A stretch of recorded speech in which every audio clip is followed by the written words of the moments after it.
Alhamdulillah wa na'udzu billahi min syururi anfusina wa min sayyiati a'malina. May yahdihillahu fala mudilla lahu wa may yudlil fala hadiya lahu. Asyhadu an la ilaha illallah wa asyhadu anna Muhammadan abduhu wa rasuluhu la ilaha illa huwa. Puji syukur kita panjatkan kepada Allah Subhanahu wa taala, salawat serta salam yang tercurah pada junjungan Nabi besar Muhammad sallallahu alaihi wasallam. Semoga juga tercurah pada para sahabat dan para umatnya sampai akhir zaman. Amin ya Allah ya rabbal alamin. Yang terhormat Ketua KPU Kabupaten Sukabumi beserta jajaran, yang terhormat Ibu Kapolres Sukabumi Kota beserta jajaran, yang terhormat pimpinan partai politik parlemen, yang terhormat pemerintah daerah dan tamu undangan lainnya. Pada pagi ini kita akan melaksanakan sosialisasi tentang peraturan Komisi Pemilihan Umum nomor 5 tahun 2020 tentang perubahan ketiga atas peraturan Komisi Pemilihan Umum nomor 15 tahun 2019 tentang tahapan program dan jadwal penyelenggaraan pemilihan gubernur dan wakil gubernur, bupati dan wakil bupati dan atau wali kota dan wakil wali kota tahun 2020. Mengawali acara, salam kebangsaan, menyanyikan lagu Indonesia Raya. Ada membuat teknis. Mengawali acara akan kita nyanyikan lagu Indonesia Raya.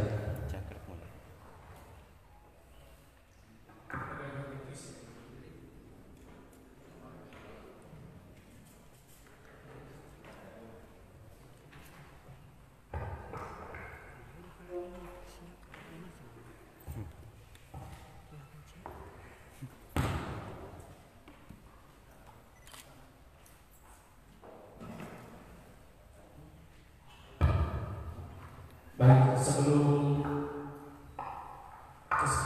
kesalahan teknis teratasi, perlu juga kami sampaikan bahwa sosialisasi ini akan dilaksanakan secara bertahap, di mana pada kesempatan ini hanya beberapa partai politik saja yang kita undang, dan partai politik yang lainnya akan kita undang pada gelombang berikutnya.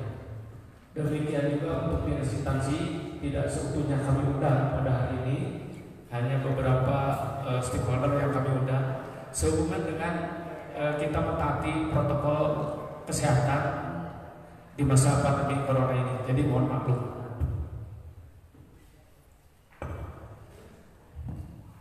Mengawali acara kita menyanyikan lagu Indonesia Raya. Hadirin dimohon berdiri.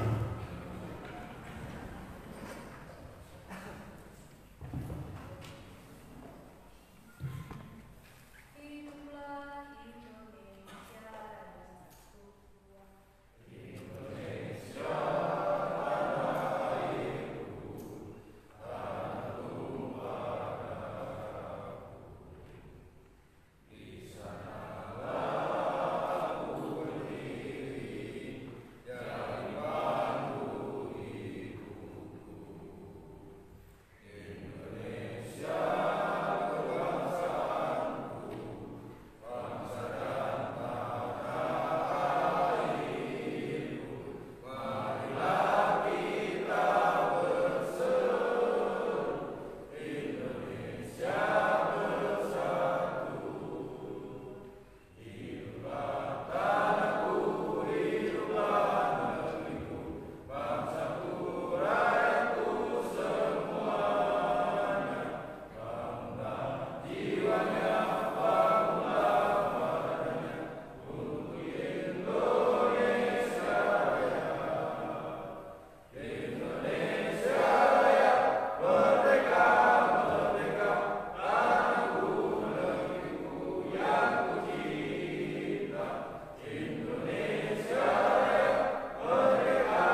mulai bulan Maret sampai dengan bulan Juni kita deg-degan ya menunggu apakah pilkada ini akan dilanjutkan atau tidak dilanjutkan.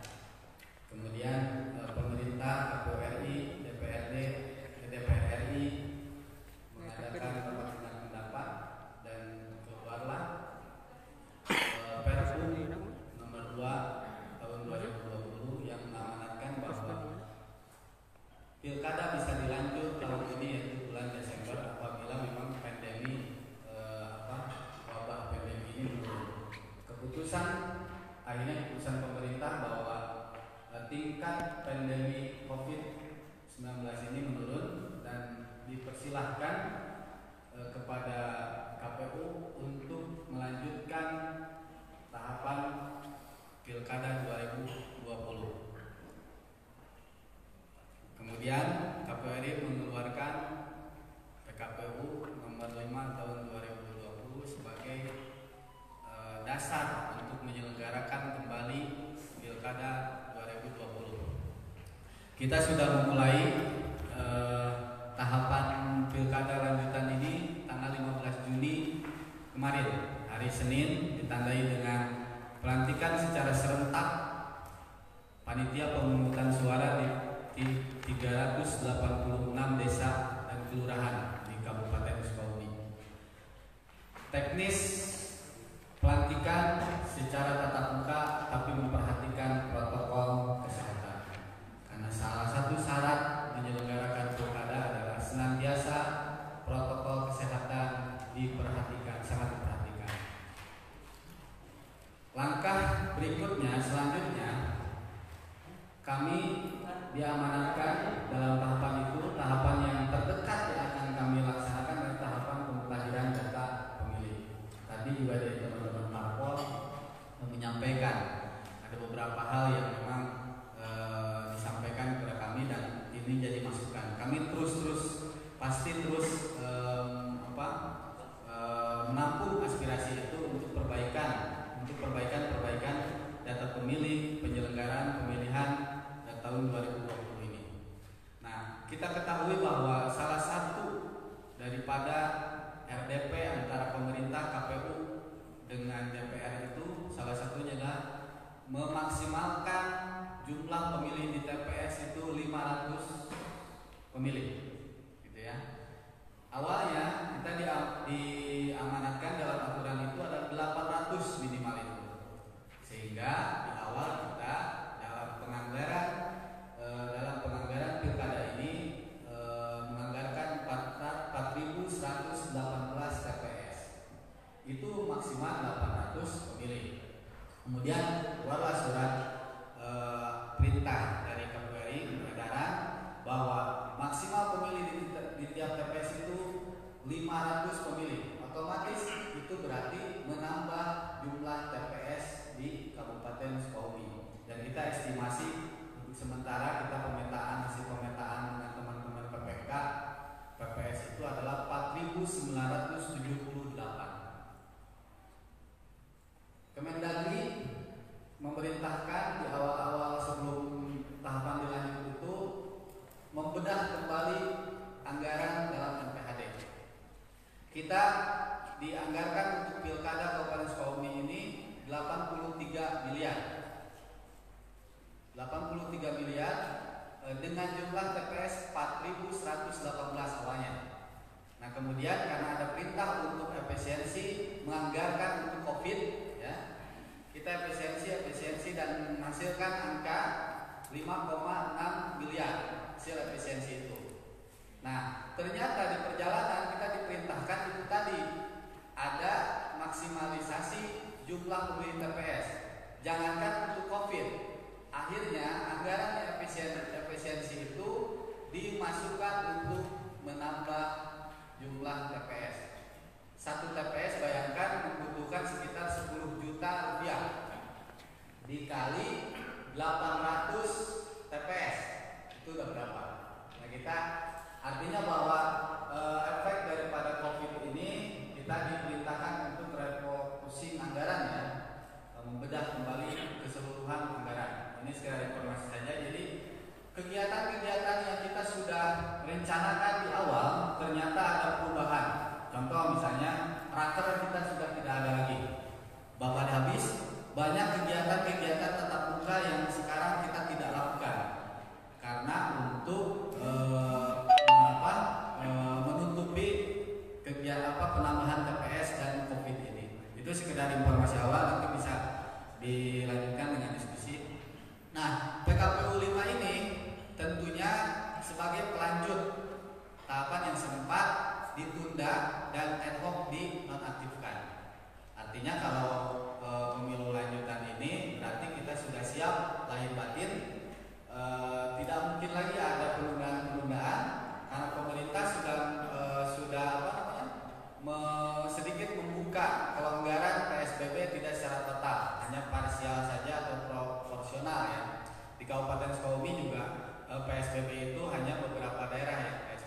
sehingga ditentukanlah bahwa KPU dari mulai KPU RI, provinsi dan kabupaten itu sudah siap melaksanakan.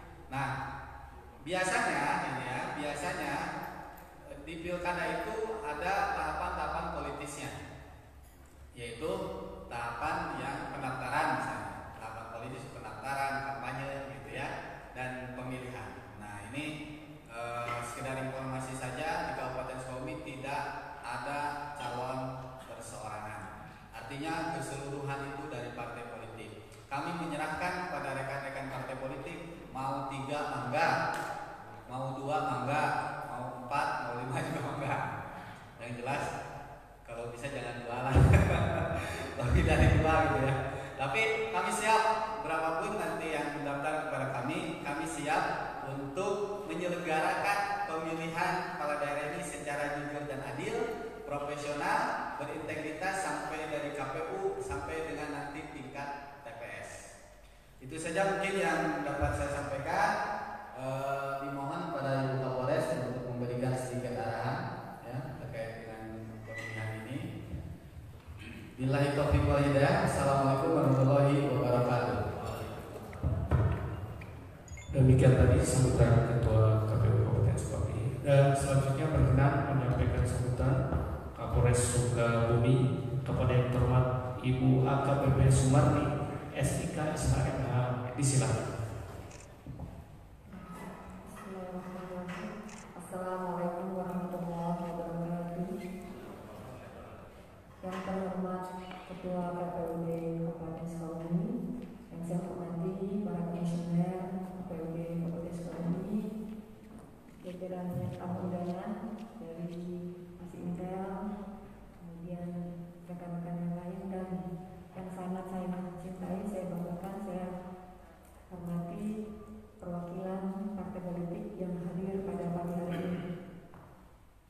Puji syukur kehadirat Allah Subhanahu wa taala karena atas perkenanannya pada pagi hari ini kita masih diberikan nikmat hidup, nikmat sehat, sehingga kita bisa berkumpul pada pagi hari ini dalam kegiatan sosialisasi peraturan Komisi Pemilihan Umum Republik Indonesia nomor 5 tahun 2020. Kami selaku Kapolres Sukabumi Kota kebetulan mempunyai wilayah 8 kecamatan yang ada di Kabupaten Sukabumi, sehingga kami juga harus siap mendukung KPUD terkait proses pilkada pada tahun ini yang tadi sudah dijelaskan oleh Ketua akan dilaksanakan pada bulan Desember tahun 2020. Namun izin kami sebelumnya memperkenalkan diri. Saya orang baru Pak di wilayah hukum Polres Sukabumi Kota, baru 21 hari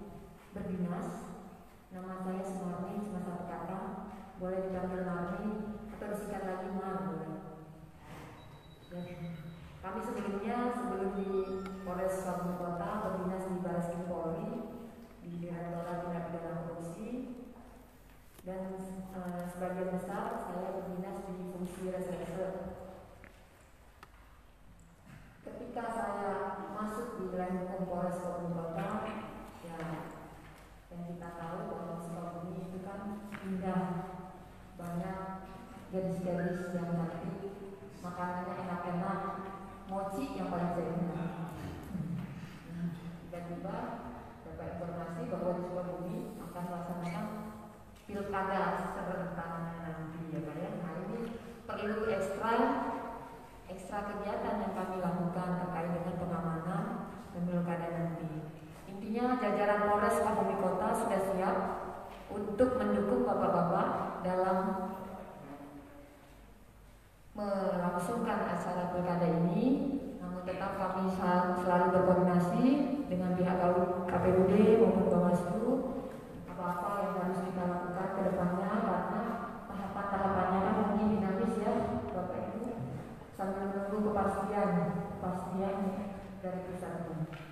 Yang saya minta kepada para hadirin, bapak-bapak perwakilan dari partai politik, semoga kita bisa melaksanakan pilkada di Kabupaten Sukabumi ini dengan baik, dengan damai, dengan tetap mengedepankan persatuan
terlibat di dalam proses ini.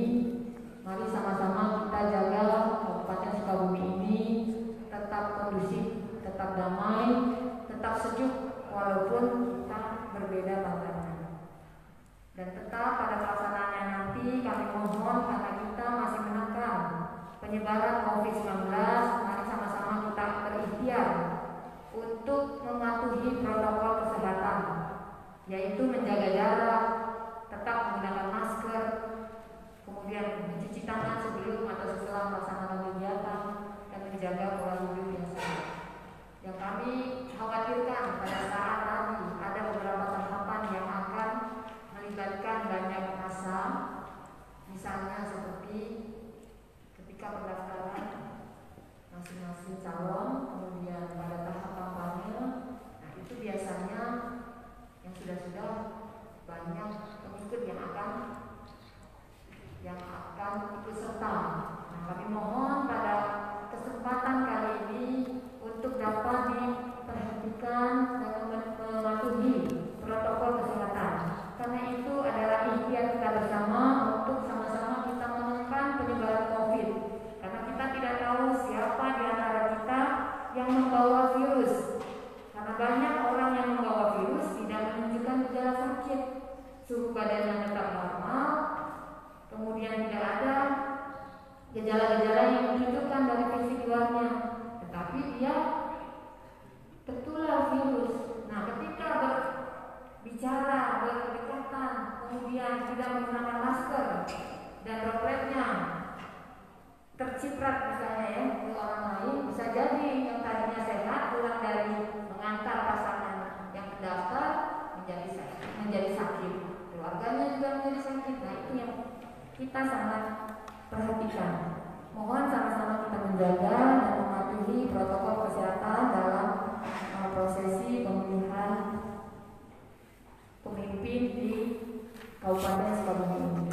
Mungkin itu saja yang bisa kami sampaikan. Lebih kurangnya mohon maaf. Jika ada manfaatnya datangnya dari Allah, jika ada kekurangan dan kekeliruan datangnya dari saya yang hanya manusia biasa. Terima kasih atas perhatiannya. Wabillahi taufiq wal hidayah. Wassalamualaikum warahmatullahi wabarakatuh.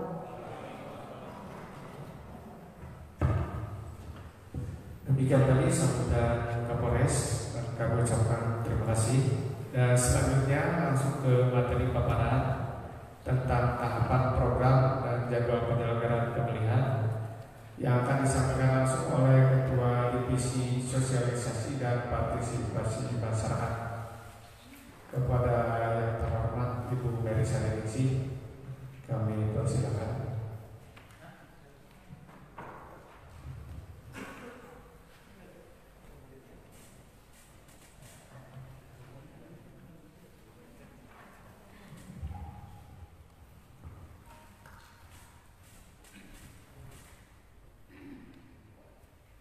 Assalamualaikum warahmatullahi wabarakatuh.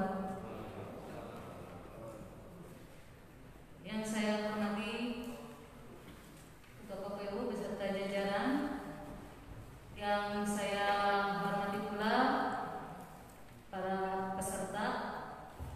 Di sini ada parlemen ya, partai politik parlementer. Yang saya hormati para undangan yang lainnya yang tidak bisa saya sebutkan satu persatu.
tahapan itu terbagi menjadi dua.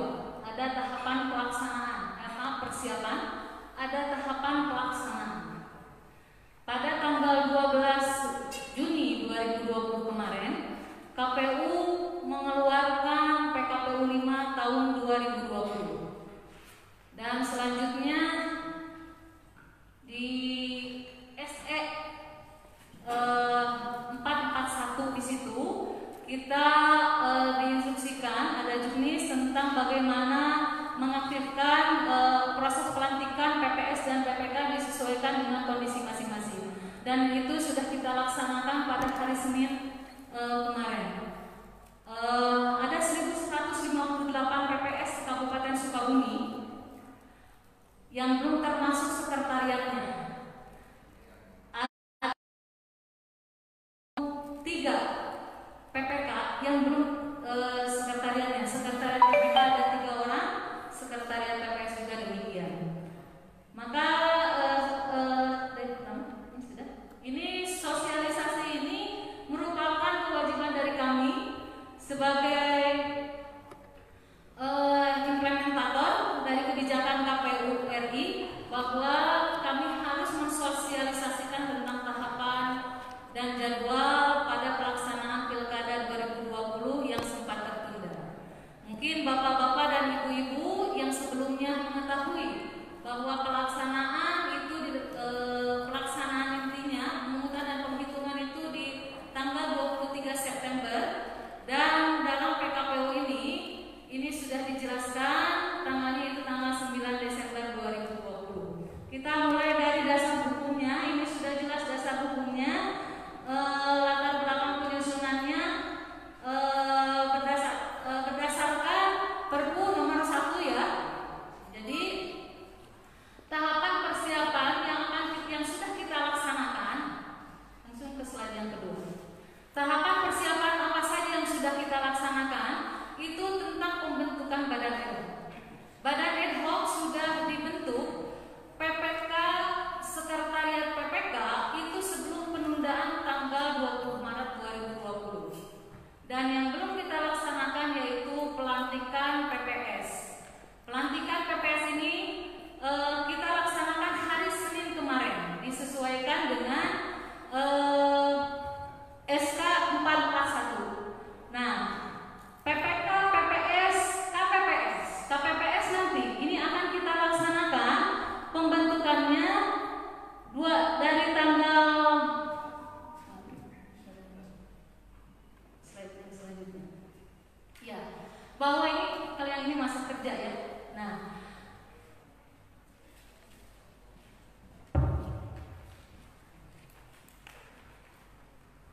ya, ini masa kerjanya yang disampaikan dalam slide tersebut. Adapun masa kerja yang tersisa itu sampai dengan tanggal 31 Januari 2021 untuk PPK dan PPS. Nah, untuk KPPS karena hanya 1 bulan itu sampai dengan 23 Desember 2020. Ini untuk tahapan-tahapan persiapan. Yang menjadi pertanyaan mungkin, ini kapan pembentukan PPDP? PPDP ini akan kita laksanakan dalam perekrutannya dari tanggal 24 Juni nanti sampai dengan 14 Juli 2020.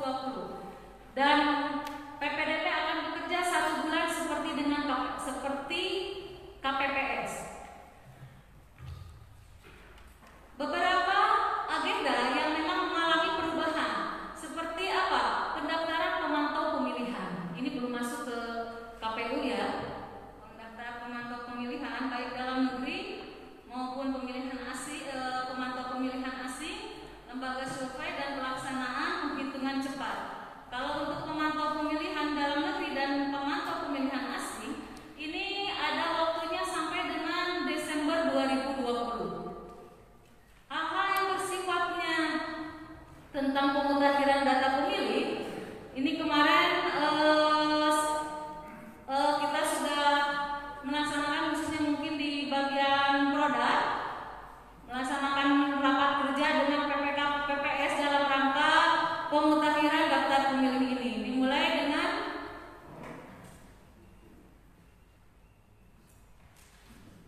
Ya, untuk pemutahiran data dan penyusunan daftar pemilih ini akan dilaksanakan dari 15 Juni sampai dengan nanti penetapan DPT di bulan di bulan Oktober ada pengumuman ya, ada sampai dengan tahap pengumuman DPT oleh PPS di bulan Desember. Karena ini pemutakhiran terus berlanjut, nanti akan disampaikan mungkin oleh Pak Haji Ai. Nah, adapun apa yang dipertanyakan oleh beberapa stakeholder mungkin terkait dengan tahapan-tahapan yang diumumkan, namun itu tidak dilaksanakan di kita yang tadi disampaikan oleh Pak Ketua, yaitu tentang tahapan pemenuhan persyaratan untuk pencalonan paslon perseorangan. Jadi bagi kabupaten kota yang memang ada paslon perseorangan yang tanggal 23 Februari mendaftar, itu dilakukan verifikasi faktual tanggal 24 Juni. Hanya di Kabupaten Sukabumi karena tidak ada pasangan yang mendaftar untuk jalur perseorangan, maka tahapan tersebut tidak kita lakukan. Nah, kita fokusnya mungkin nanti, yaitu di bulan September. Di bulan September ini untuk teknis mungkin ya. Di bulan September ini akan masuk ke dalam pengumuman pendaftaran paslon. Jadi mulai tanggal 28 Agustus. Ini kita umumkan sekitar 4 hari ya, 28 1 minggu, maaf. Nah, selanjutnya pendaftaran. Masa pendaftaran paslon dengan verifikasi syarat pencalonan ini berkaitan sekali. Jadi pendaftaran paslon dan verifikasi syarat pencalonan. Jadi ada syarat pencalonan, ada syarat calon. Itu berbeda ya. Kalau syarat pencalonan hari itu juga kita verifikasi, tapi kalau syarat calon nanti ada waktunya. Ya. Nah, setelah pendaftaran pasangan calon yang dilaksanakan tanggal 4 sampai 6 September 2020, di waktu itu pun kita menerima tanggapan dan masukan dari masyarakat. Tanggapan dan masukan dari masyarakat mulai dari masa pendaftaran paslon sampai 2 hari kemudian, yaitu tanggal 8 September 2020. Begitupun dengan pemeriksaan kesehatan. Nah, setelah pendaftaran paslon, kita verifikasi syarat pencalonannya. Jadi harus ini syarat pencalonan, bukan syarat calon. Syarat pencalonannya kemudian akan dilakukan pemeriksaan kesehatan mulai dari tanggal 4 sampai 11 September 2020. Adapun waktunya kapan nanti kita akan breakdown bersama-sama. Verifikasi dilanjut dengan verifikasi syarat calon. Ini verifikasi syarat calon ini dilakukan setelah verifikasi syarat pencalonan. Dari tanggal 6 sampai 12 September ini kita melibatkan beberapa instansi dalam verifikasi syarat calon itu. Jadi mungkin ada dari Disdik, ada dari Kemenak terkait dengan ijazah ya, dari kehakiman juga ya. Kejaksaan, maaf, dari kejaksaan juga, dan dari beberapa instansi lain yang memang kita butuhkan untuk memverifikasi syarat calon ini. Ini dilakukan selama seminggu. Nah, 2 hari kemudian, setelah besoknya 1 hari kita akan melaksanakan pemberitahuan hasil verifikasi yang mungkin kita akan umumkan. Akan kita sampaikan pemberitahuan hasil verifikasi yang bila mana ada perbaikan itu harus dilakukan penyerahan perbaikannya 2 hari bila mana pemberitahuannya tanggal 14 di tanggal 14. Jadi 14 sampai dengan 16 September 2020. Ada verifikasi perbaikan syarat calon kembali. Jadi setelah penyerahan perbaikan ada verifikasi perbaikan syarat calon kembali dan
Jadi catatannya adalah hari kerja, bukan hari kalender.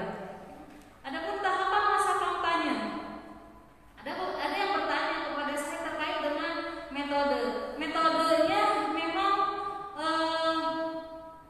kalau merujuk ke PKPU yang lama itu metodenya seperti biasa. Namun karena ini dalam masa pandemi, kita tidak mungkin melaksanakan rapat umum yang dilaksanakan di lapangan yang mengumpulkan kerumunan orang banyak, kan tidak mungkin. Nah, dalam rancangan PKPU ini, baru rancangan PKPU yang belum disahkan, itu dilaksanakan secara virtual. Lanjut lagi apa? Rapat terbatas, tatap muka terbatas, dilaksanakan di ruangan, tetapi dengan kapasitas personil 20 orang dan memperhatikan protokol kesehatan. Nah, namun ini masih dalam pembahasan. Yang menjadi catatan hari ini bahwasanya kampanye dilaksanakan selama 71 hari, yaitu dimulai tanggal 26 September, itu 3 hari setelah penetapan, dan 5 Desember sebelum masa tenang. Jadi masa tenangnya tanggal 6, 7, 8 ya, 6, 7, 8, karena tanggal 9 Desember kita akan melaksanakan pencoblosan. Nah, dalam tahapan masa kampanye ini dari tanggal 26 September sampai dengan 5 Desember bisa dilaksanakan pertemuan terbatas, tatap muka dan dialog, penyebaran bahan kampanye, pemasangan APK dan atau kegiatan yang lainnya. Nah, ini masa selama 71 hari. Yang diatur kemudian, ada pengaturan kemudian kampanye melalui media massa, cetak dan elektronik. Itu sejak tanggal 22 November sampai dengan 5 Desember 2020. Jadi bisa dilaksanakan 1 bulan kemudian, yaitu tanggal 22 November sampai dengan 5 Desember 2020. Debat publik terbuka antar paslon kita laksanakan 1 kali. Nah, ini di tanggal antara tanggal 26 Desember sampai dengan 5 Desember, 26 September sampai 5 Desember. Nanti melihat situasi yang tepatnya di hari apa, nanti akan saya sampaikan kemudian juknisnya. Masa tenang sudah tadi saya sampaikan dari tanggal 6, 7, 8 Desember 2020. Nah, ini untuk tahapan laporan dan audit dana kampanye. Laporan awal audit dana kampanye, penyerahan dilaksanakan 2 hari setelah penetapan pasangan calon, dan pengumumannya 1 hari kemudian. Ya, ini pengumuman untuk LADK. Kalau untuk LPSDK diserahkannya tanggal 31 Oktober dan pengumumannya tanggal 1 November 2020. LPPDK, ini ada LADK, LPSDK, LPPDK, diserahkan tanggal 6 Desember. 6 Desember ini masa tenang. Jadi setelah proses kampanye dilaksanakan di tanggal 5 Desember 2020, maka harus diserahkan penyerahan tanggal 6 Desember 2020 yang akan diserahkan kepada KAP tanggal 7 Desember 2020. Bagi para LO mohon untuk diperhatikan, khususnya untuk operatornya ya, ini karena ada kaitan-kaitan dengan tanggal-tanggal yang krusial. Begitu pula dengan audit dana kampanyenya. Jadi masa auditnya itu setelah masa kampanye, tanggal 7 sampai 21 Desember 2020. Dan penyampaian nanti ke KPU Kabupaten Kota, ya, itu tanggal 22 Desember 2020, dan pengumuman hasil audit yang sebelumnya disampaikan dulu kepada paslon, yaitu tanggal 23 sampai 25 Desember 2020 bersamaannya. Nah, mudah-mudahan tanggal 9 Desember 2020 sesuai dengan Perpu nomor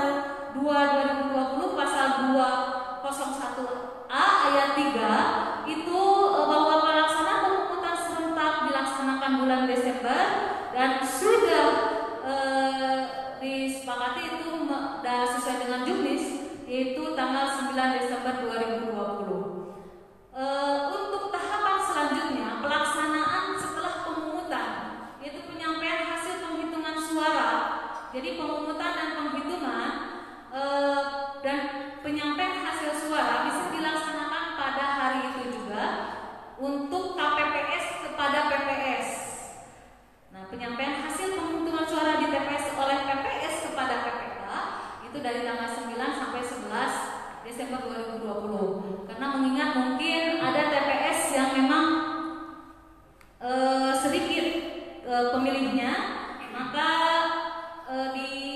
dibuat ini dalam PKPU tersebut dari tanggal 9 sampai tanggal 11 Desember 2020. Dan hasilnya akan kita ketahui untuk penyampaian rekapitulasi hasil penghitungan suara.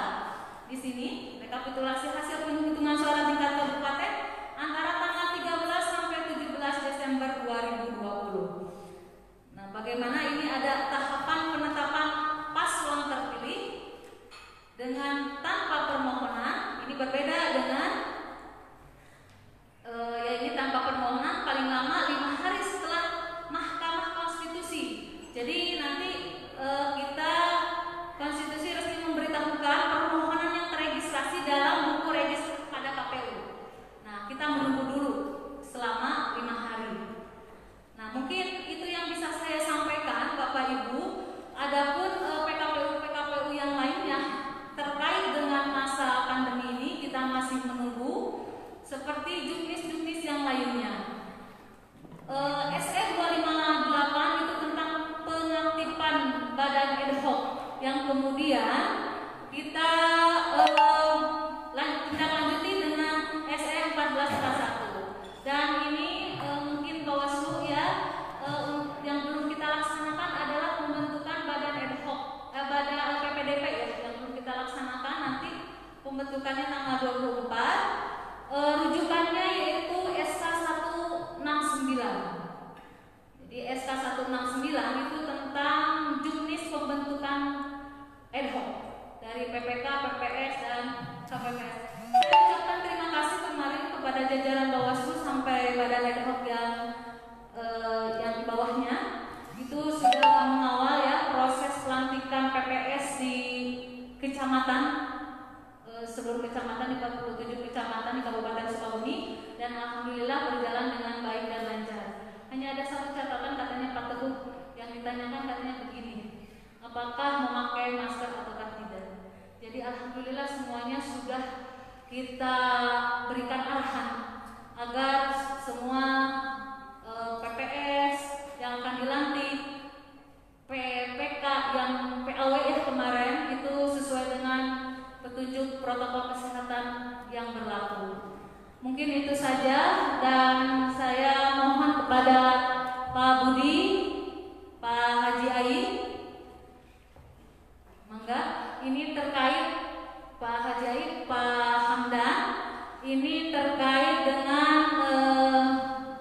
beberapa pointer-pointer yang akan disampaikan. Pak Budi ini mungkin akan lebih menjelaskan tentang teknis pencalonan ya, pencalonan yang memang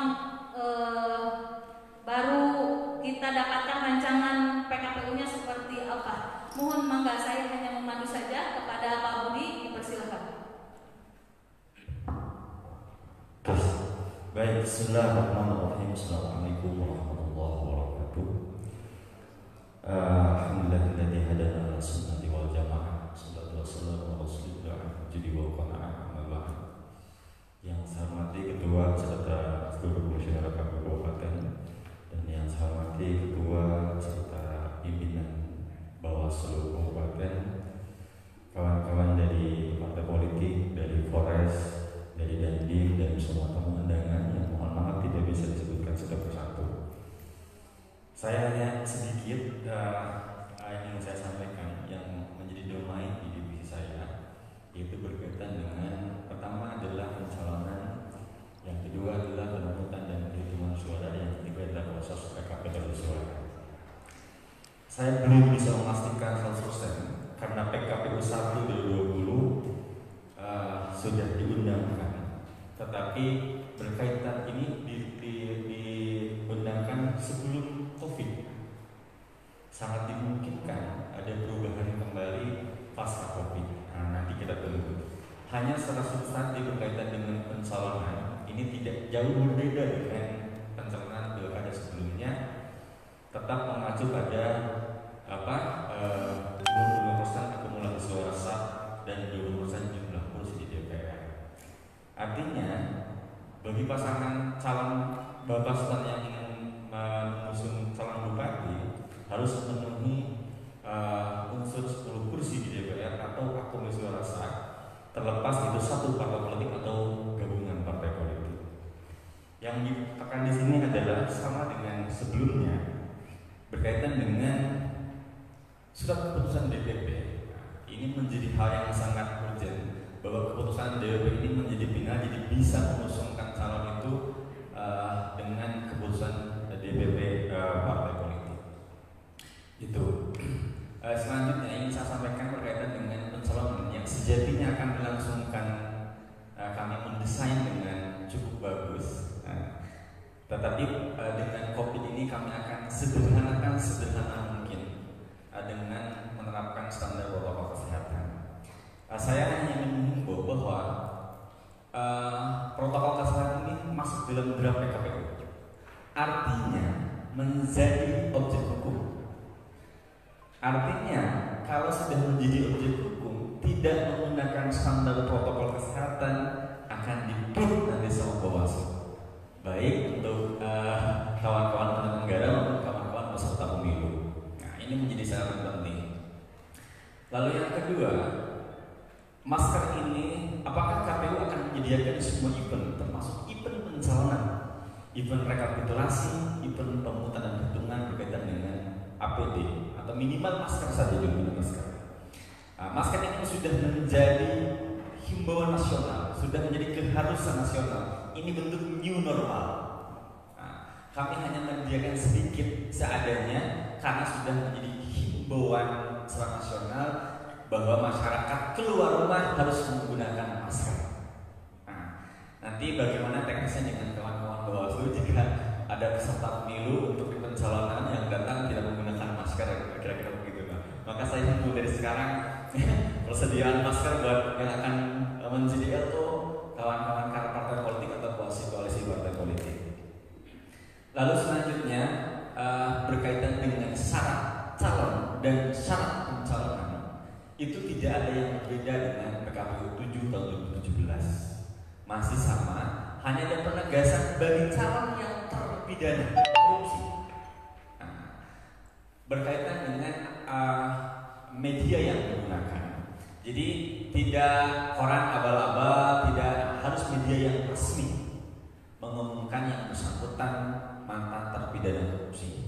Itu yang menjadi takarannya dan harus menghadirkan pimpinan redaksi bagi calon yang korupsi. Lalu berkaitan dengan proses rekapitulasi tidak jauh berbeda dengan kemarin. Hanya walaupun hari ini belum melihat secara real bagaimana bentuk aplikasinya, tapi e-rekap ini akan dijalankan. Juga mohon mempersiapkan karena di bulan Agustus September ini akan mulai. Kita pun akan melakukan menggunakan aplikasi Silon ini yang nanti juga bisa diakses sama kawan-kawan Bawaslu.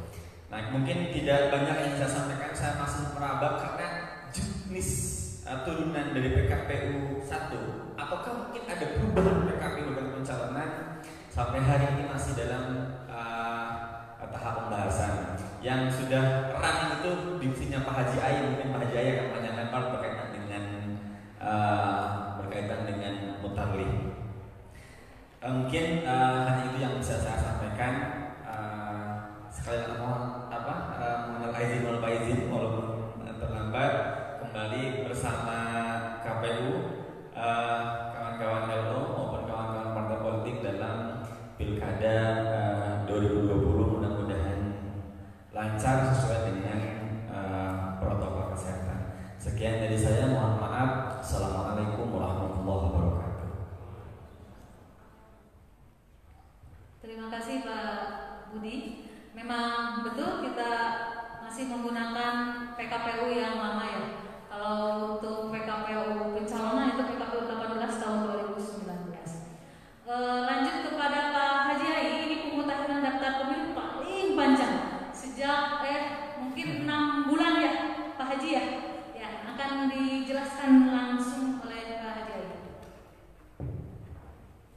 Bismillahirrahmanirrahim.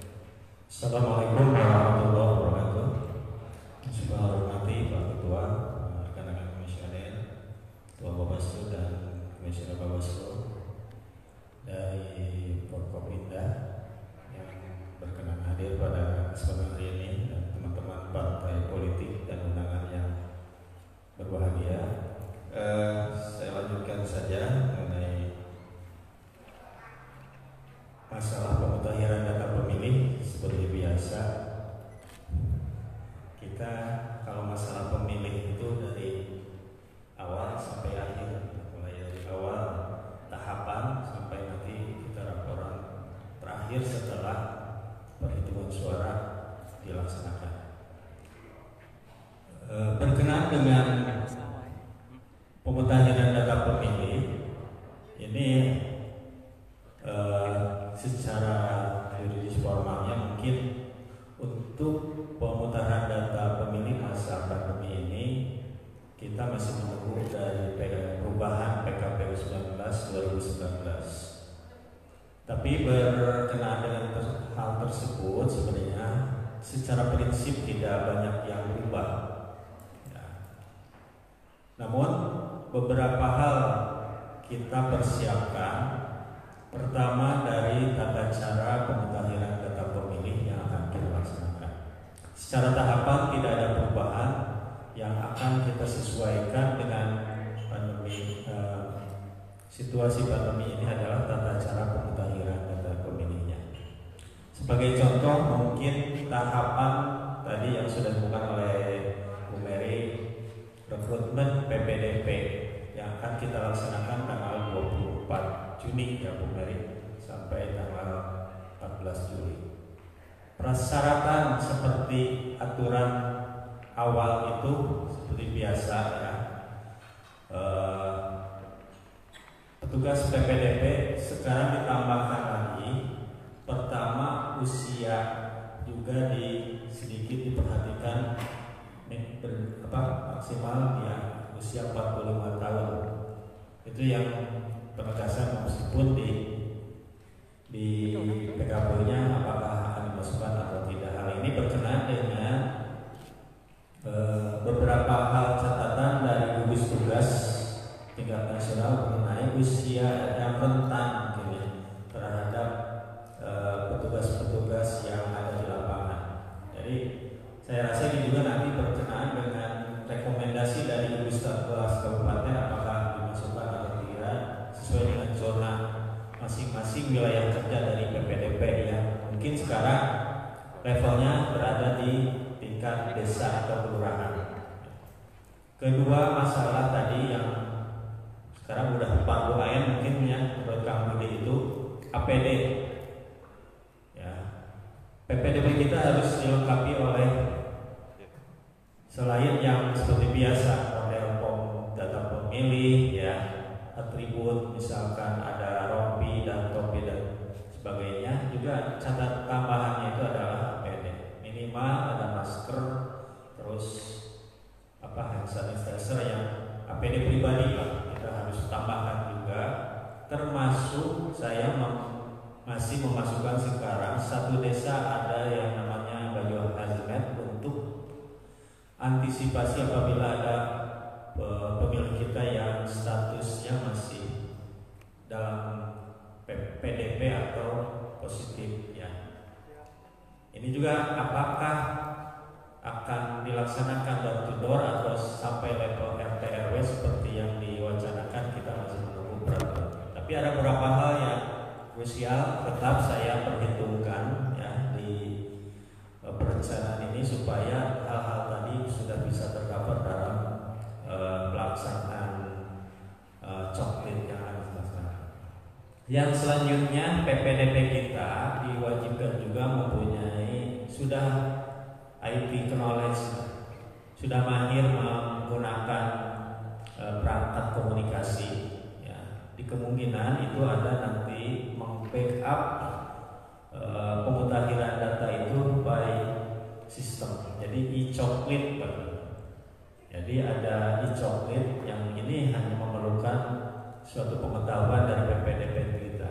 Jadi ini catatan-catatan tambahan dari prasyarat yang umum ada di PKP 19 mengantisipasi kondisi situasi masing-masing daerah. Ini juga mungkin tidak sama ya, tiap kabupaten, tiap kecamatan atau tiap desa. Kita dipersiapkan semaksimal mungkin. Ya mudah-mudahan saja untuk Kabupaten Sukabumi sekarang ya,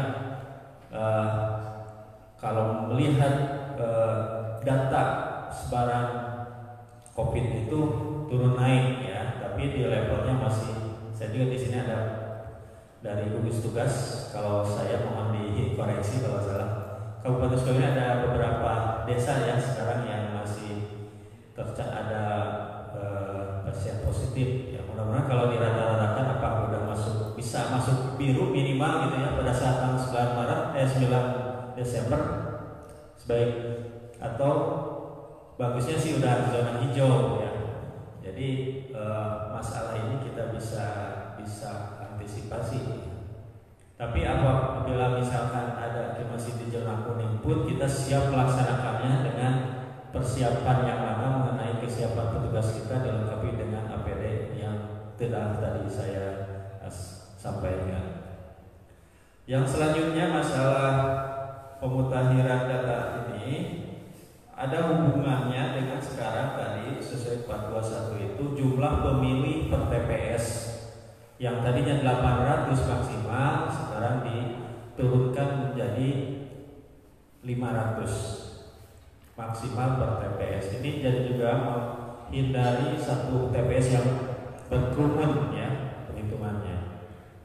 Yang selanjutnya masalah pemetaan TPS ini karena basisnya di pemutakhiran data.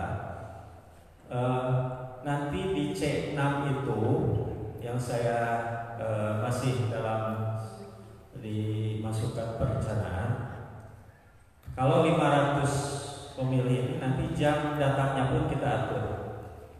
Jam datang panggilan diusahakan sudah ada jadwalnya, nomor urut 1 sampai 100 misalnya jam 7 sampai jam 8, nomor 200 sampai 300. Kita harapkan datangnya pun pemilih tidak langsung menggerobol di pagi hari misalnya. Itu antisipasi kita yang berikutnya. Yang ketiga, kemarin kita sudah koordinasi dengan Kepala Dinas Pendidikan untuk menggunakan lokasi-lokasi sekolah sebagai TPS, lokasi TPS. Karena apa? Secara prasyarat yang akan nanti dimasukkan dalam prasyarat luas TPS itu ada ukuran-ukuran tertentu. Kalau nggak salah dia 10 kali 13 meter ya rata-ratanya. Dengan harapan ini mungkin tadi social distancing bisa dilaksanakan. Termasuk mungkin meja-meja petugas juga akan sedikit lebih dilebarkan. Ini antisipasi kita dalam pelaksanaan pemilihan 2020 menghadapi yang namanya pandemi COVID. Yang mudah-mudahan ikhtiar kita dalam hal ini, kerjasama kita semua dari Bawaslu, dari pihak pemerintah daerah, pihak keamanan, pihak partai politik bisa mensosialisasikan ke halayak, ya, terutama yang masih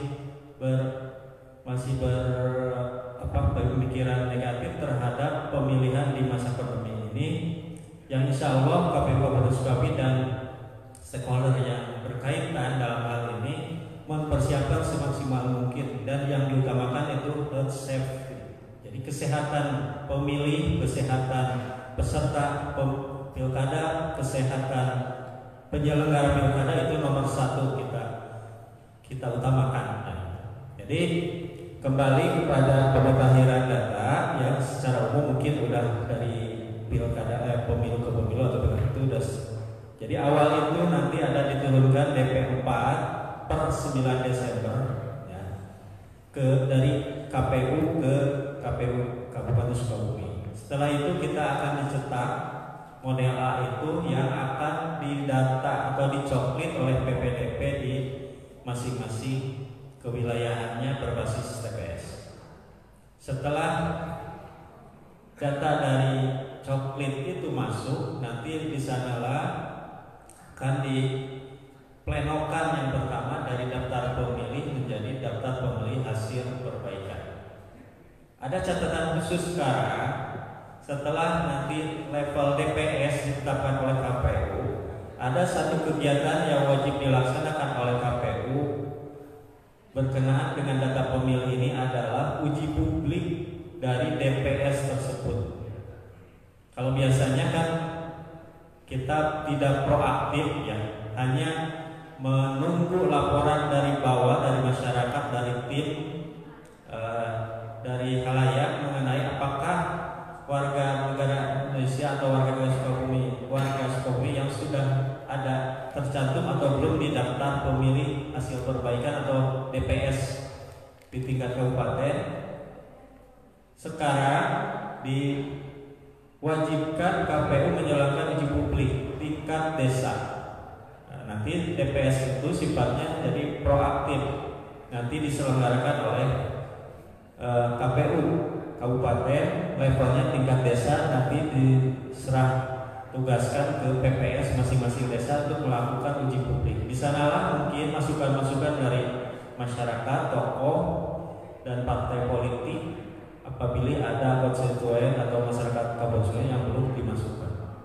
Jadi poinnya adalah ada sedikit sekarang bergeser dari kita asalnya pasif menunggu perubahan-perubahan pemilih, termasuk mungkin dari teman-teman Bawaslu dan jajarannya sampai level Panwas dan pengawas desa PKL ya, untuk peran serta dan proaktif apabila ada penduduk pemilih kita yang belum masuk ke DPS. Itu poin pentingnya dari perubahan-perubahan kita untuk perbaikan dari data pemilih ini, supaya tidak lagi kejadian seperti yang lapor di pileg itu banyak kasus pemilih, misalkan pemilih ganda, pemilih siluman ya. Ada lagi yang anomali data, yang datanya tidak betul. Sekarang juga ada, karena secara undang-undang Bapak-bapak sekalian, Ibu, dan ada mungkin sedikit kenapa data pemilih ini dari pemilih ke pemilu, ada beberapa pemilih yang misalnya sudah meninggal, yang pindah, itu masih tercantum di data awal ya. Catatan-catatan itu kita ajukan kemarin pada rakor di tingkat nasional, dan alhamdulillah PKPU 19 itu sebenarnya sudah menjembatani itu, karena secara hierarki KPU penyelenggara pemilu itu tidak bisa langsung berhubungan dengan Dukcapil kabupaten ya. Apabila jadi kita ini data-data itu datanya dari KPU RI, yang ada MOU-nya itu KPU RI dengan Kemendagri ya. Jadi terlalu ke atas, langsung di bawah lagi. Sekarang ada payung hukum dari PKPU 19 ya, yang bisa kita mengcross data pemilih dan data penduduk. Jadi setiap penemuan kita hasil coklit di lapangan pada saat nanti diuji publik itu diajukan, misalkan ini sudah meninggal si pemilih ini, nah, pada saat uji publik lah nanti ada di sana namanya kita mengundang dinas terkait, dalam hal ini di Dukcapil, yang diwakili tingkat desa itu oleh PRD, petugas registrasi desa, yang bisa langsung mengeksekusi. Misalkan ada laporan si A sudah meninggal, nanti PRD akan memasukkan ke sistem dengan dilampiri oleh administrasinya dari pihak desa surat kematian ya, yang otomatis itu pada pemilu berikutnya atau diharapkan database yang ada di kependudukannya bisa dilaporkan si pemilih ini atau penduduk ini sudah meninggal. Yang ini insya Allah akan menghilangkan istilah coklit untuk pemilu berikutnya, coklit sampai ke kuburan gitu ya, sempat rame gitu ya. Kita jadi pemilih tetap dimasukkan terus selama oleh Dukcapil tidak dihapus. Nah, perbaikan-perbaikan ini yang mungkin saya tadi kemukakan, mudah-mudahan kualitas pemilih khususnya di Kabupaten Sukabumi yang alhamdulillah pada Pileg 2019 kita juga selalu mendapat penghargaan terbaik dari sisi pemutahiran data pemilih. Kita bisa mempertahankan dengan tambahan inovasi-inovasi yang untuk mengantisipasi tadi ya keterbatasan TPS yang sekarang ini, karena berbasisnya kita juga anggaran, mudah-mudahan di sini ada beberapa teman-teman partai politik, apabila kami mengajukan anggaran tambahan untuk pilkada ini mohon diapresiasi karena tadi itu dari 800 ke 500 itu otomatis nama TPS yang jadi ya. Kedua mungkin tadi kita di awal itu NPHD itu tidak memasukkan belanja APD.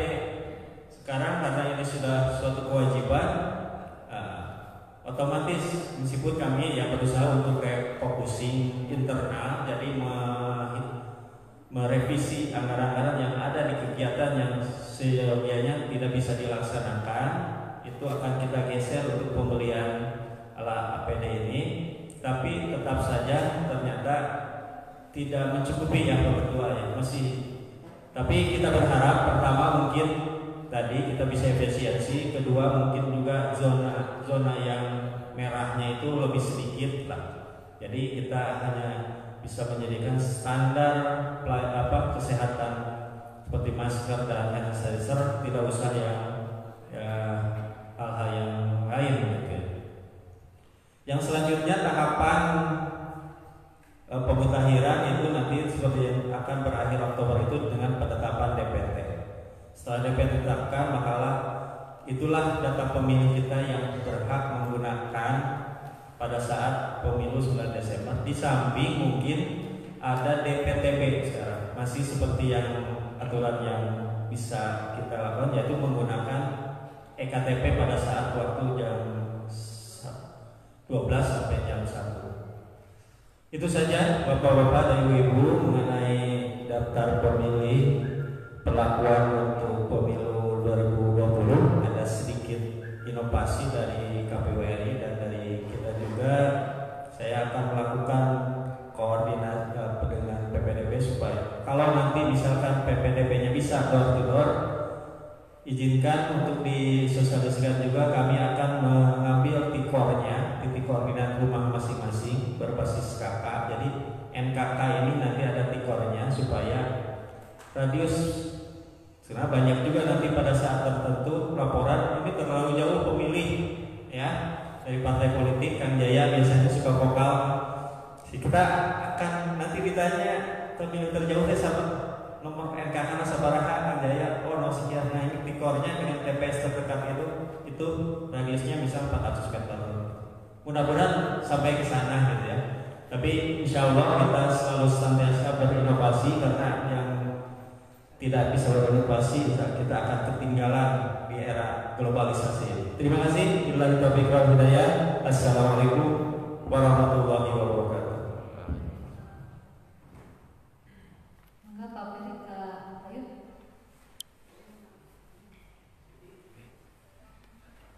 Ya, Bapak-bapak, Ibu-ibu, para undangan yang hadir pada kesempatan kali ini, kegiatan ini live streaming di Facebook. Jadi semua halayak ramai bisa menyaksikan rapat koordinasi tentang sosialisasi PKPU 5 tahun 2020. Selanjutnya mungkin dari Pak Peri ada ya. Bapak Ibu sekalian, ini sebagai info saja, informasi saja, bahwa sebelumnya badan ad hoc itu mulai dari PPK, PPS, Sekretariat PPK, PPS itu tidak ada informasi tentang riwayat penyakit bawaan yang dilaporkan ke KPU. Namun kali ini KPU RI meminta kepada kami untuk juga melaporkan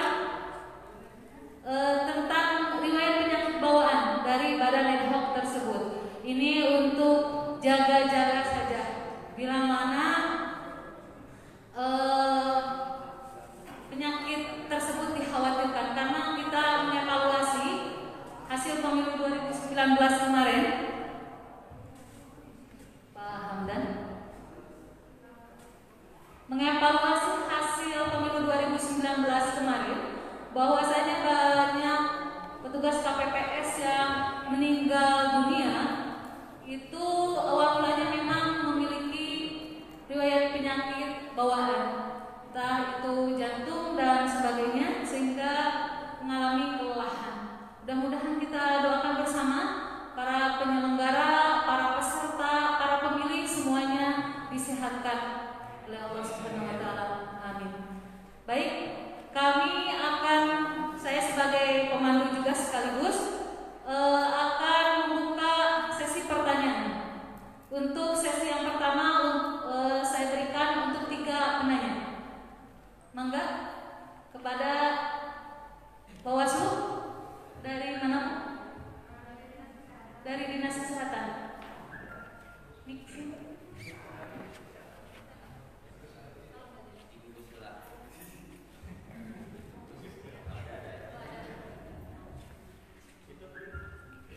Guys.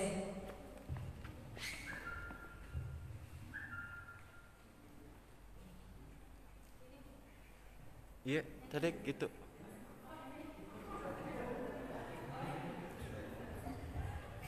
Bismillahirrahmanirrahim. Assalamualaikum warahmatullahi wabarakatuh.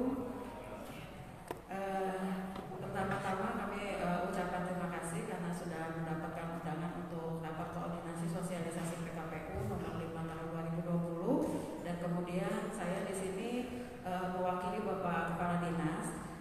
Mungkin tadi rasanya kami juga ingin menginformasikan Bu, jadi bukan bertanya, mohon maaf, tentang bagaimana kondisi pandemi COVID-19 di Kabupaten Sukabumi saat ini. Jadi mungkin kami berkewajiban untuk mengingatkan bagaimana protokol kesehatan itu dalam rangka untuk memutus mata rantai COVID memang harus sangat diperhatikan, terutama tadi kalau saya mendengar tentang APD ya Pak ya. Jadi APD itu Bu ada perlakuan yang berbeda antara bagaimana orang itu ODP atau PDP atau OTG atau hanya pelaku perjalanan, yang mungkin kalau pelaku perjalanan yang masih bisa keluar untuk pemilihan gitu ya. Dan kemudian dan itu juga dikaitkan dengan APD tersebut. Betul kalau APD standar itu masker, karena masker itu menjadi wajib ya, ditulis di SK Bupati dan juga SK Gubernur kalau masker itu wajib, jadi wajib bermasker, dan kemudian hand sanitizer, dan kemudian handscoon atau sarung tangan untuk petugas. Jadi kalau yang datang itu memang harus diwajibkan untuk bermasker karena masker itu menjadi wajib. Dan kemudian juga yang paling penting mungkin untuk menjaga jarak, itu juga paling penting karena menjaga jarak, kemudian minimal 1 meter ya, seperti saat ini juga rapat sudah dengan protokol kesehatan alhamdulillah, dan kemudian juga hand sanitizer atau ada untuk mencuci tangan. Dan kemudian mungkin nanti yang tadi ada juga APD yang tingkat 3 yang dikhususkan atau difokuskan untuk yang konfirmasi, memang itu juga perlu sekali. Dan kemudian ada APD tingkat 2. APD tingkat 2 itu yang untuk yang screening positif atau reaktif, yaitu pada rapid.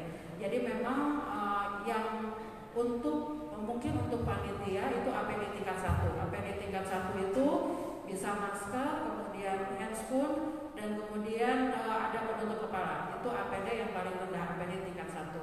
Dan kemudian ada juga Bu yang untuk mungkin agak lebih enak karena misalnya masker dibuka itu memakai face shield. Nah itu, jadi silakan saja memilih apakah mau memakai masker atau kedua-duanya ataukah memakai face shield. Karena kalau face shield ada di depannya, ada pelindungnya, jadi kemudian bisa membuka maskernya. Mungkin itu saja pesan dari Bapak Kepala Dinas kepada saya untuk mengingatkan tentang hal itu. Terima kasih. Wassalamualaikum warahmatullahi wabarakatuh. Waalaikumsalam warahmatullahi wabarakatuh. Terima kasih Ibu dari Dinkes. Ini informasi yang sangat berharga sekali. Memang kami pun diminta oleh KPU Provinsi untuk meminta zonasi ya terkait dengan perkembangan pandemi ini. Apakah masih di beberapa daerah itu ada yang masih biru ya Bu ya, atau sudah ke hijau. Jadi mungkin nanti kita berkoordinasi kembali karena dari Dinkes sudah masuk Pokja ya di KPU Kabupaten Sukabumi. Baik, untuk selanjutnya mungkin ada dari bapak-bapak atau dari instansi yang lain. Mohon mangga Ibu. Bawaslu.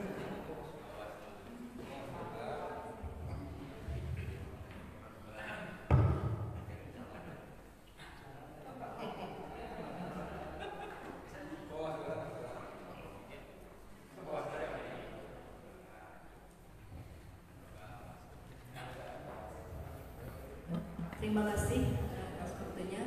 Terhormat para ketua KPU dan para pimpinan dan juga peserta yang lain dari perwakilan partai, juga dari Dinas Kesehatan dan gugus tugas mungkin yang hadir pada hari ini. Saya ingin sedikit menguraikan pasal 8C ya di PKPU 5 ini, bahwa seluruh tahapan program dan jadwal pemilihan beserta kelanjutan harus dilaksanakan sesuai dengan protokol kesehatan dengan penanganan coronavirus disease 2019. Nah, kemudian di ayat 2-nya kan di situ disebutkan bahwa protokol kesehatan sebagaimana dimaksud pada ayat 1 ditetapkan oleh KPU setelah berkoordinasi dengan gugus tugas ya, dengan tujuan percepatan penanganan coronavirus dan menteri yang menyelenggarakan urusan pemerintahan di bidang kesehatan. Nah, mungkin yang ingin saya tegaskan saja di sini bahwa berkaitan nanti dengan pengawasan kita di Bawaslu. Nah, mungkin ini harus ditegaskan bahwa standarnya seperti apa. Apakah tadi yang disampaikan oleh Ibu dari Dinas Kesehatan itu masuk di APD 1 gitu ya untuk petugas untuk KPU misalnya. Kemudian juga untuk peserta pilkada sendiri, nah misalnya, atau dalam peserta kampanye atau seperti tadi yang datang, nah itu standarnya menggunakan APD berapa. Jadi, nah itu mungkin bisa kita duduk bersama dalam arti sepakat gitu ya, sepakat. Nah ini kalau kita mau menggunakan APD ini bentuknya seperti apa gitu. Kita ketegasan saja, kita meminta ketegasan juga dari ini kan yang menetapkan KPU, mungkin turunannya nanti kita akan mendapatkan itu, dan kita pun nanti di lapangan tidak akan ada istilah Bawaslu ujung-ujung ikut, oh iya pelanggaran misalnya kalau ada kegiatan, tapi misalnya kata peserta pemilunya, saya mah melanggar, ini sudah sesuai misalnya dengan APD. Nah, jadi supaya tidak artinya standar itu dalam tanda kutip berbeda-beda, maka alangkah baiknya standar itu kita satukan gitu. Kita bentuk misalnya nih standarnya sama rata semua. Jadi tidak akan ada kesalahpahaman ataupun nanti benturan di lapangan. Mungkin itu saja yang ingin disampaikan untuk dalam hal protokol kesehatan. Dan itu tadi yang sudah dijelaskan dari Dinas Kesehatan juga seperti itu, ada APD 1, ada tingkat 1 gitu ya, ada tingkat 2 dan sebagainya. Terima kasih. Assalamualaikum warahmatullahi wabarakatuh. Ya, baik, lanjut saja ke penanya yang ketiga ya. Sebelum nanti kita menjawab, ada lagi dari Pak Yudi ya, Kang Yudi ya.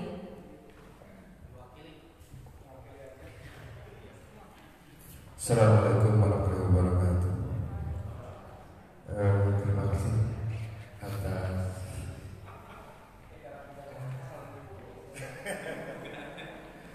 kesempatannya kepada kami. Kalau kami dari Partai Golkar kaitan dengan PKPU ini mungkin kita bisa mengikuti saja sesuai dengan arahan dari kami kaitan dengan tahapan. Tapi mungkin sedikit saya keluar dari materi pembahasan karena ini merupakan bagian dari tahapan pemilu juga, tahapan pilkada juga.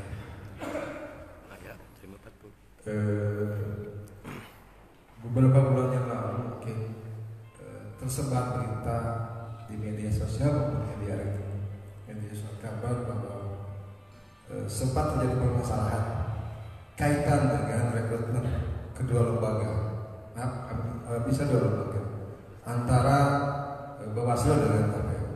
Di Bawaslu mungkin terjadi permasalahan kaitan rekrutmen Panwascap, sementara di KPU mungkin terjadi rumor beredar bahwa terjadi permasalahan di tingkat rekrutmen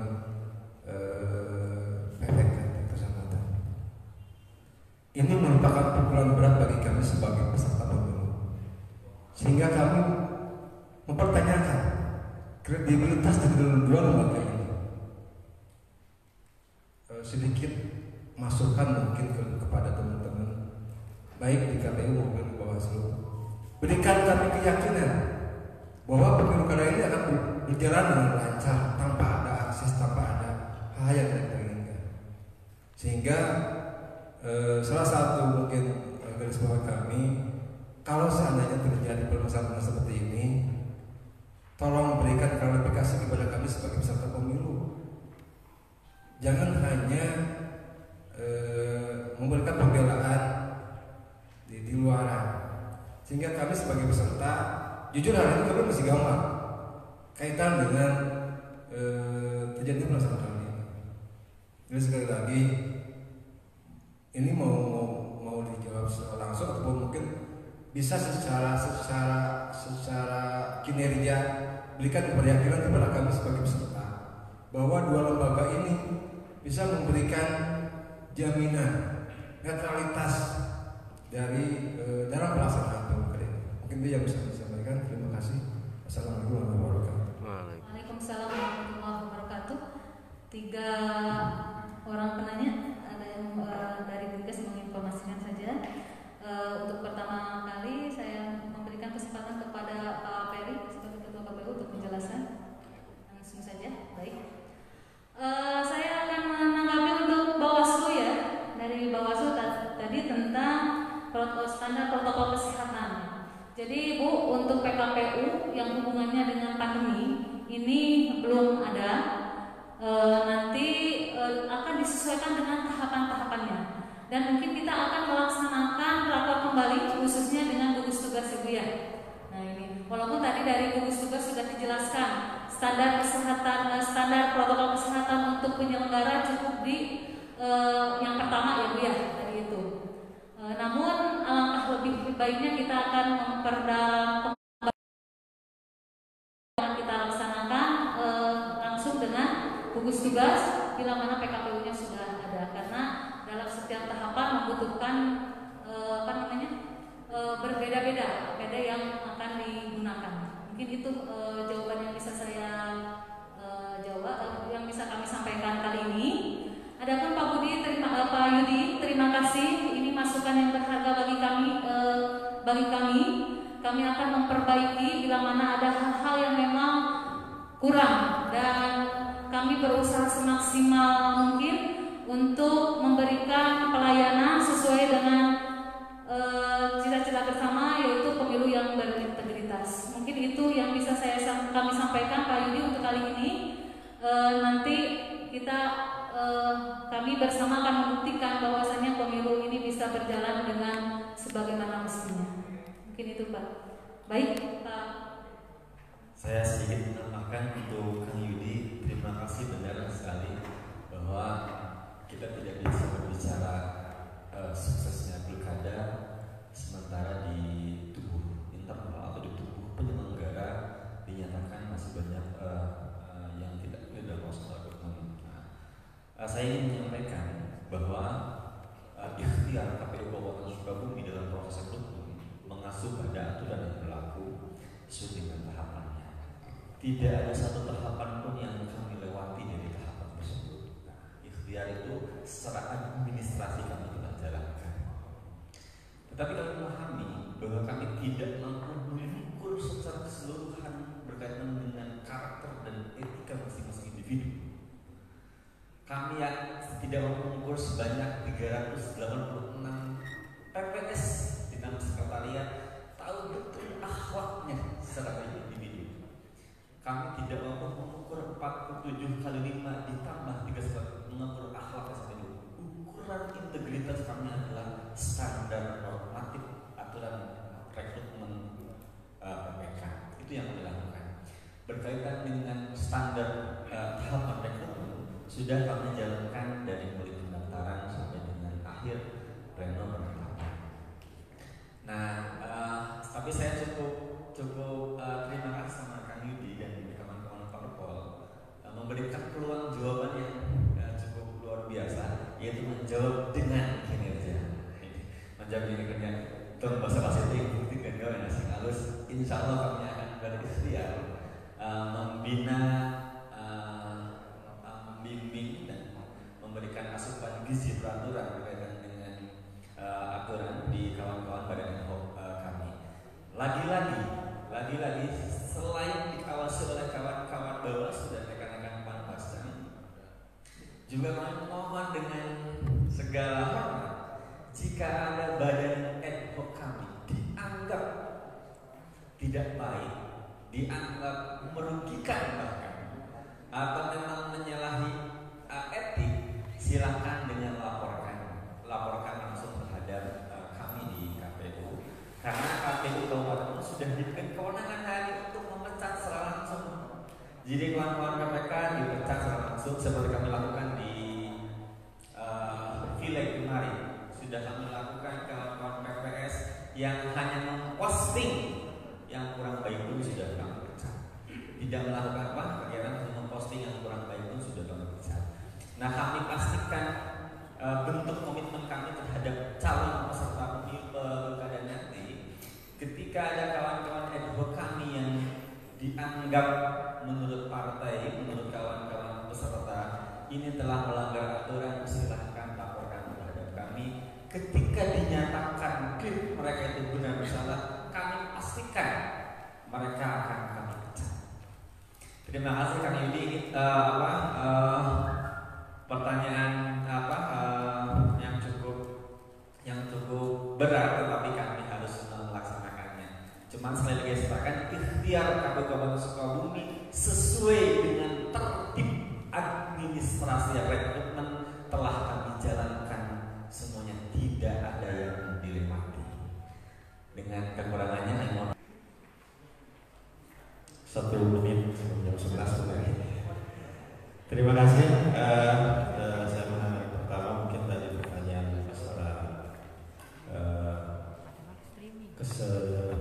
persiapan kita dalam menghadapi pemilu ini, terutama nanti pada 2S pemungutan dan perhitungan suara.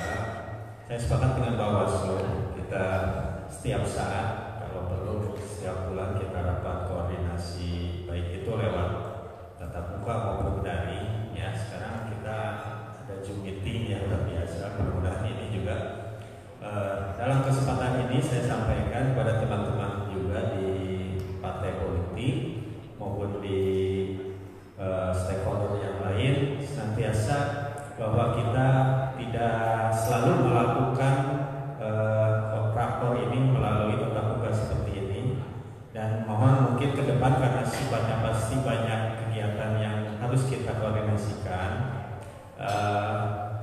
kita akan selalu melakukan lewat video conference ya. Jadi dari sekarang mungkin teman-teman di partai politik juga sudah familiar lah, sering ada Zoom meeting ya dengan dinas-dinas juga dan Bawaslu.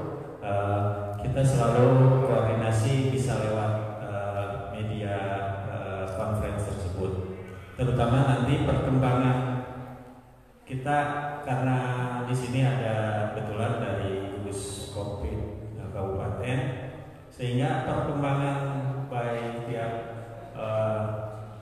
biasanya 14 hari sekali ya, 14 hari status dari zona-zona ini kan selalu berubah. Nah, mudah-mudahan tadi yang saya katakan mendekati tanggal 9 Desember ini semua sudah melandai lah, sehingga hal-hal yang tadi di luar teknisan berkenaan dengan ini kita sama-sama bisa mengantisipasi. Kita tidak bisa mencanangkan sekarang di TPSA ini harus tipe penyediaan APD-nya apa gitu ya. Itu nanti tergantung dari kondisi terakhir di lapangan. Tapi tadi yang saya bawakan, kebetulan saya juga di sini divisi perencanaan.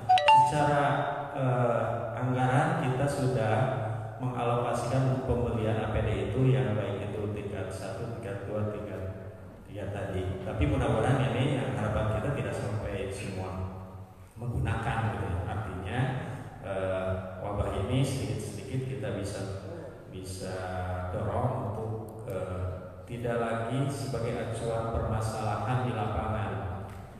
Baik, memang lebih fair kita berbicara tentang teknis kepemiluannya. Jangan sampai kita keterbatasan kita dalam hal misalkan ada pemilih yang tidak menggunakan masuk ke TPS, tidak menggunakan masker lah puasa. Ini harus kita antisipasi bagaimana. Dia maksa tidak mau pakai masker, apakah ditolak atau bagaimana? Kan ini yang akhirnya menjadikan masalah yang non subsist yang pokok permasalahan dari hak pilih gitu. Makanya mudah-mudahan ke depan kami juga dengan terutama nanti peserta pemilu dalam hal partai politik kita sudah memasukkan gugus tugas dan dinkes dalam pokja kita. Jadi senantiasa kita berkoordinasi dan meminta pendapat dari gugus tugas ini bagaimana mensikapi daerah-daerah itu yang masuk tadi yang diklasifikasi dari zona-zona tingkat merah, kuning, biru atau hijau. Nah, ini baik sekali dari Bawaslu sudah dari awal kita. Mudah-mudahan ini Pak Ketua ada di sini. Kita kalau perlu on time lah kita daring gitu ya. Tiap hari juga nggak jadi masalah karena termasuk mungkin siaran langsung kita rakor bisa disaksikan sekarang oleh masing-masing partai politik bahwa kita betul-betul mempersiapkan pilkada ini semaksimal mungkin. Sehingga yang tadi dipertanyakan oleh Kang Yudi dan teman-teman dari partai politik, buktikanlah dengan kinerja kita, ya itu yang paling penting. Terima kasih juga masukan-masukannya, itu bisa jadi bahan bagi kami semua penyelenggara di sini, KPU dan Bawaslu. Hal-hal lain mungkin untuk selanjutnya kami akan membentuk center pengaduan ya, baik untuk pemiluan, untuk pemilihan, untuk pemilih, data pemilih, call center yang khusus ataupun hal-hal lain berkenaan dengan penyelenggaraan. Terima kasih karena waktu juga saya lebih dari 1 menit. Atur nuhun Bu Mary. Billahi taufiq wal hidayah. Assalamualaikum warahmatullahi wabarakatuh. Saya akan memberikan waktu terlebih dahulu kepada Bawaslu ya, karena tadi ada tanggapan yang harus ditanggapi. Assalamualaikum warahmatullahi wabarakatuh. Yang terhormat Ketua dan Komisioner KPU Kabupaten Sukabumi, terhormat seluruh tamu undangan dari Unsur TNI, Polri, Forkominda dan juga rekan-rekan partai dan para tamu undangan yang juga bisa saya lakukan satu persatu. Mengenai pertanyaan Pak Budi, terima kasih. Adapun masukannya tunjukkan dengan kinerja, kami siap menunjukkan dengan kinerja. Adapun kemarin mengenai tahapan rekrutmen itu sudah jelas juga dalam putusan DKPP seperti apa, dan itu dipublikasikan secara nasional juga.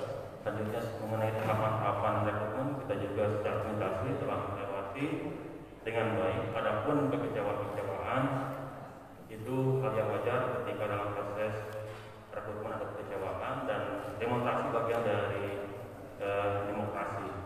Adapun kesalahan-kesalahan kami juga sudah dibuktikan oleh putusan DKPP, dan selanjutnya adapun riak-riak seperti itu, kekecewaan yang terus itu ketika rekrutmen jelas ada dan kita pun punya data dan penilaian tersendiri mengenai mekanisme tersebut. Ketika nanti rekan-rekan dari partai juga menemukan apabila ada yang tidak netral, mohon laporkan kepada kami, dan kita juga ada kewajiban kita dalam melakukan tindakan baik itu sanksi ataupun pemecatan seperti itu. Tentu hanya di tataran Bawaslu Kabupaten Sukabumi hari ini juga kita meningkatkan kapasitas SDM kita untuk mengawal situasi kondisi COVID seperti ini. Kinerja kita akan dibuktikan dan akan betul-betul kita melakukan sinergitas dengan KPU bersama-sama untuk mensukseskan pilkada ini yang berkualitas dan berintegritas. Berikan kepercayaan kepada kami sehingga kami dapat melakukan pekerjaan secara baik. Terima kasih. Assalamualaikum warahmatullahi wabarakatuh. Karena tadi ada sesi pertama, harus saya berikan dulu sesi kedua. Apakah ada atau tidak? Oh, masih ada. Silakan Pak. Dari Tapen ya Pak ya. Mana nih?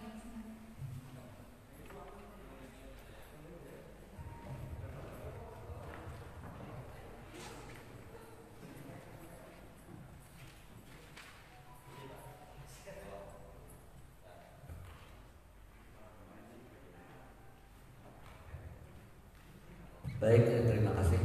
Saya izin pimpinan, barangkali saya menyampaikan sesuatu lebih sifat ini penjelasan saja Pak.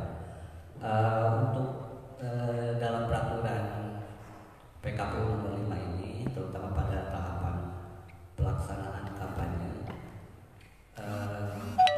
kami atau saya pribadi ingin mendapat penjelasan yang lebih detail. Itu kaitan dengan mekanisme debat publik terbuka antara pasangan calon.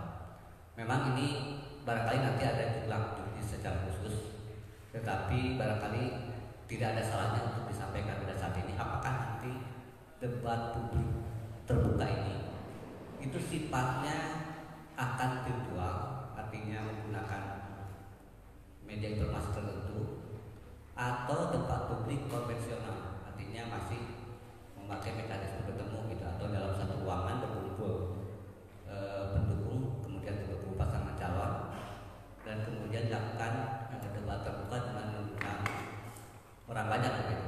Walaupun barangkali kami menduga dalam situasi seperti ini barangkali memang akan lebih tepat jika digunakan mekanisme virtual, artinya menggunakan aplikasi tertentu, Zoom meeting ataupun apa.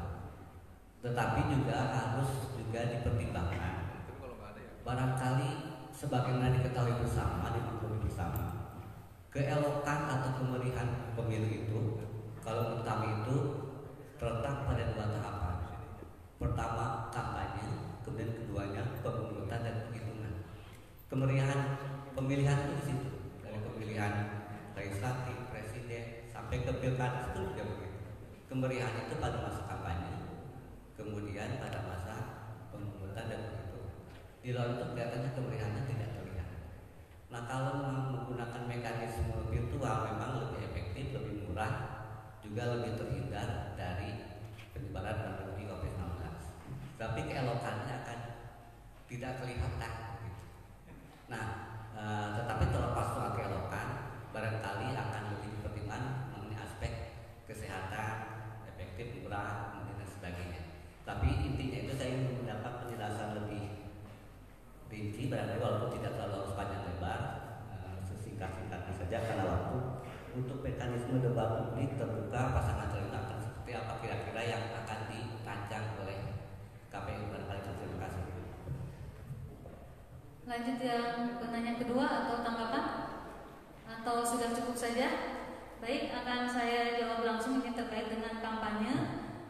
Salah satunya metodenya yaitu debat publik ya. Bahwa dalam rancangan PKPU pandemi ya, itu memang disebutkan Pak bahwa debat publik melalui media virtual, dan yang diperbolehkan ini baru rancangan ya, itu hanya pasangan calon dengan pendukungnya yang dimana ada batasan-batasannya ya, berapa seperti yang kita ketahui itu 20 orang ya. Namun nanti kita akan informasikan kembali tentang PKPU kampanye ini, karena kalau melihat dari rancangan kita akan melaksanakan debat publik secara virtual dan akan disiarkan secara live ataupun tunda seperti itu, siaran tunda. Ya mungkin itu yang bisa saya sampaikan. Kalau memang melihat rancangannya secara virtual debat publiknya. Baik, apakah ada lagi yang akan Bapak Ibu sampaikan sebelum ditutup oleh Pak Ketua? Pak Jaya? Cekal. Dari Kesbangpol mungkin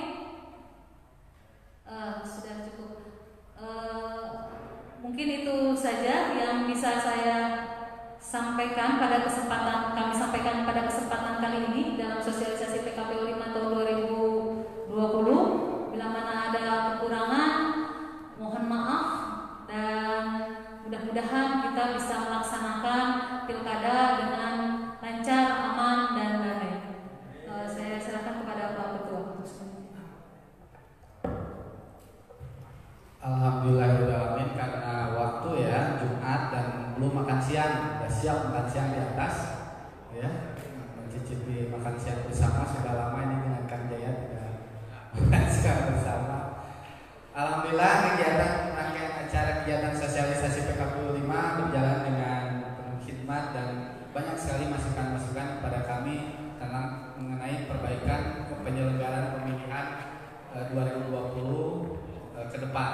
Semoga kita selalu dirahmati Allah SWT. Dengan mengucapkan alhamdulillahirrahmanirrahim, maka kegiatan sosialisasi ditutup. Billahi taufiq wal hidayah. Assalamualaikum warahmatullahi wabarakatuh.